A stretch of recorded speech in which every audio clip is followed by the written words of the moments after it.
Alemanya és el tercer país de la llista. Un país molt proper a nosaltres, el continent europeu. És una de les nacions-estat més joves del continent, amb una història fascinant, sovint polèmica.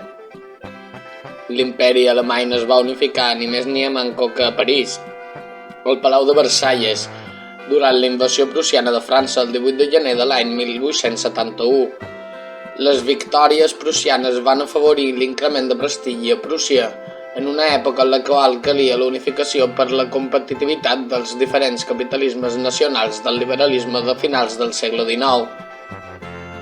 Això va portar a la unificació d'aquest mare magnum d'estats germànics, d'entre les quals Suïssa, Àustria, Luxemburg i, per què no esmentar-lo, Liechtenstein quedaven exclosos.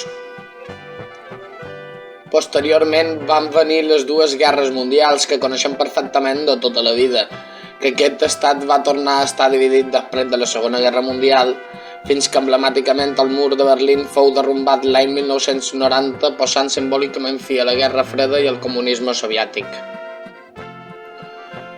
A hores d'ara, Alemanya és l'economia més potent de la Unió Europea i una de les més competents del món occidental.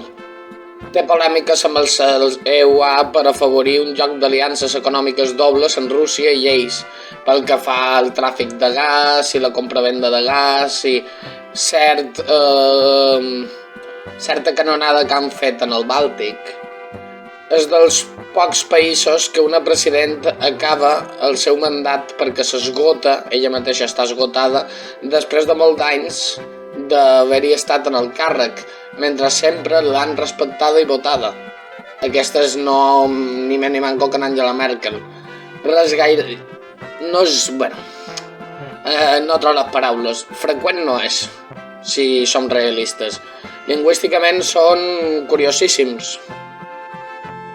Atès que l'alemany que tu i jo pensaríem és una versió estàndard d'una varietat septentrional d'aquest territori que ara es troba en Alemanya, d'un continuum lingüístic germànic. És a dir, el que molts d'ells, de fet, anomenarien dialectes, són de fet llengües legítimes, però tenen una percepció diferent envers del fet, cosa que per cert passa sovint amb l'italià, perjudicant greument la diversitat lingüística a mesura que la varietat sintètica s'imposa generació rere generació. Altra cosa molt interessant a tenir en compte és que és un dels països més competents en anglès, amb un 60% de la població demostrant competències en aquesta llengua.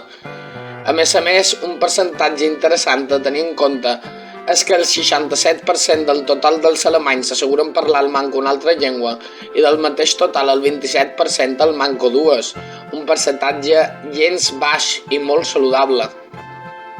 Alemanya ens ha deixat alguns dels millors filòsofs i pensadors de l'edat contemporània. Són gent coneguda per a ser molt seriosa, però tenen les millors celebracions de música rock, metal, techno del món. I és la terra bressola de la cervesa? Sí, la cervesa que coneixem tu i jo avui en dia. Així doncs, potser no és tot blanc o negre amb aquest país germànic del centre d'Europa.